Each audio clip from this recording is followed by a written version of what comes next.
तहे दिल से अपनी यूनियन की तरफ से मैं बहुत बहुत धन्यवाद करती हूँ कि आज मुझे यहाँ मौका दिया गया बोलने का।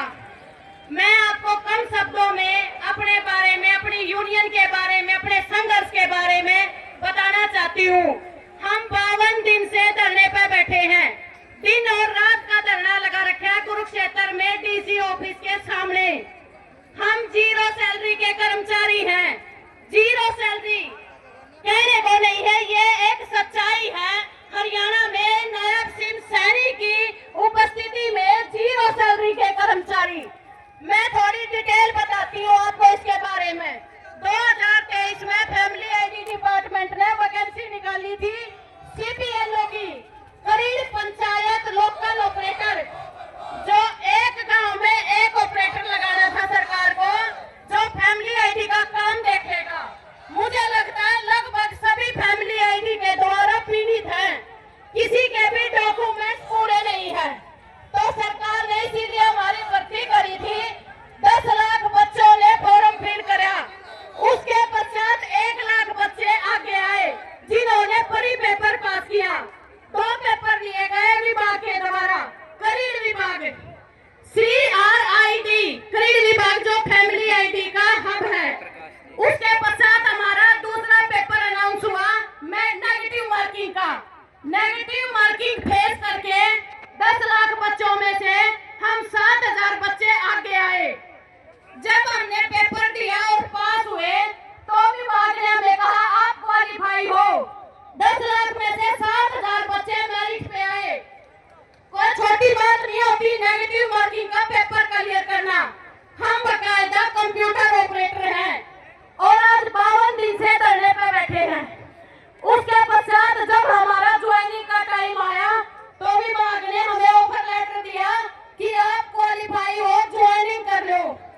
हम ज्वाइनिंग के लिए एडीसी ऑफिस में गए जो हमारी डिस्ट्रिक्ट में थे।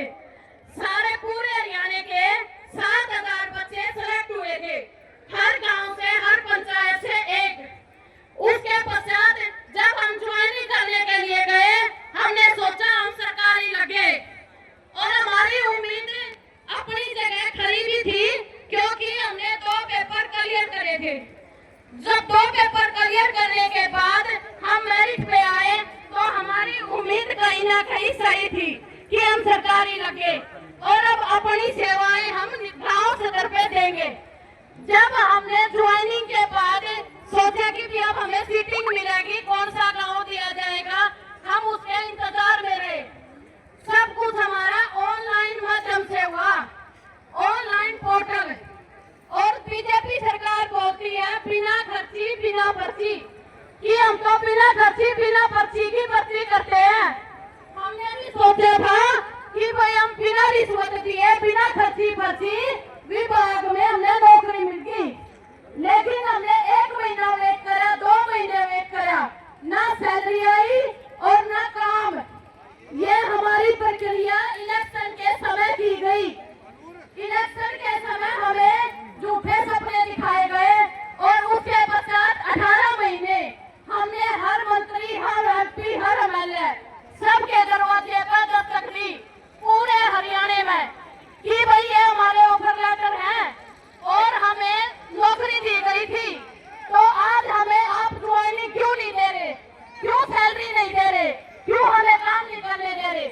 तो सबने बोला कि आप इस नौकरी को भूल जाओ। 2 साल हो गए, 2 साल हमने धक्के खाकर, ठोकर खाके 52 दिन से धरने पर बैठे हैं और दिन रात महिलाएं भी बैठती हैं, बच्चे भी बैठते हैं। कोई सूद बूद लेने वाला नहीं है। प्रशासन के द्वारा हमें धमकी दी जाती है कि तुम इलीगल तरीके से लाइट यूज कर रहे हो, पानी बंद कर दिया जाता है, हमें हर लिमिट से टॉर्चर किया जा रहा है। हमारी सुनने वाला कोई नहीं है। हम पढ़े लिखे हाईली क्वालिफाई हैं, जिसको ये बोलते हैं माँ बाप कि बेटा तुम पढ़ो, पढ़कर नौकरी लगो। हमने तो वो भी कसर नहीं छोड़ी, दिन रात मेहनत करी और पेपर क्लियर करे। सैनी सरकार से रिक्वेस्ट करते हैं कि भाई हमारी तरफ ध्यान दिया जाए। हम पढ़े लिखे युवा रोड पे बैठे हैं और बिना खर्चे बढ़ा दिया, लेकिन क्या बिना सैलरी, बिना खर्ची, बिना पर्ची, बिना सैलरी, तो क्या बिना सैलरी के कोई भी सरवाइव कर सकता है? बिल्कुल भी नहीं। तो आज इस मंच के माध्यम से सरकार को ये अपनी तरफ से, अपनी यूनियन की तरफ से हम विनती करते हैं कि हमारी तरफ ध्यान दिया जाए, हमारी ज्वाइनिंग कराई जाए और हमारा पेपर CPLO करीब पंचायत लोकल ऑपरेटर का हमसे लिया गया, तो हमारी पोस्ट क्यों बदली गई? हमें 0 सैलरी की पोस्ट दे दी गई जबरदस्ती, जिसका विज्ञापन में कोई जिक्र नहीं था। जिक्र था सिर्फ CPLO करीब पंचायत लोकल ऑपरेटर, और हमें जबरदस्ती पोस्ट दे दी गई LCLO। सभी साथियों से हाथ जोड़ के विनती करती हूँ कि भाई हमारी तरफ सरकार का ध्यान कैसे भी करके दिलाया जाए, आप लोग भी हमारी सहायता करें। हम दिन रात धरने पर बैठे हैं और अपने हक की लड़ाई लड़ते हैं। मैं फिर से धन्यवाद करती हूँ यूनियन का, आप सभी भाई बहनों का, कि आपने यहाँ बोलने का मुझे मौका दिया। बहुत बहुत धन्यवाद। धन्यवाद। नीतू बहन जी का LCL यूनियन की प्रधान है।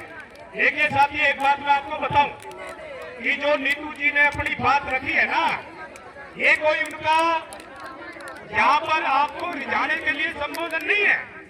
ये संबोधन उनकी दिल की जो आवाज है, आज जो उनके ऊपर बीत रही है, आज जिस प्रकार से वे आंदोलन पर है और सरकार और जिला प्रशासन उनके आंदोलन को दबाने का, कुचलने का काम कर रहे हैं।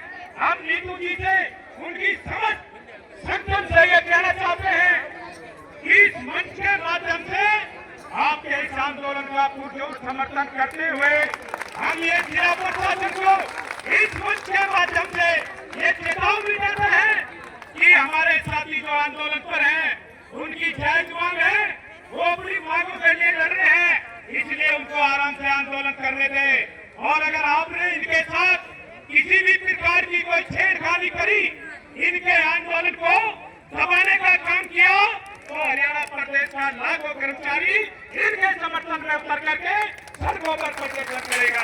इसलिए हम कहना चाहते हैं कि घबराने की जरूरत नहीं है, आप अपने आंदोलन को तेज करो, सब तमाम संगठन आपके साथ है। साथियों, हम मैं आपके बीच में अगले वक्ता के तौर पर ग्रामीण सफाई कर्मचारी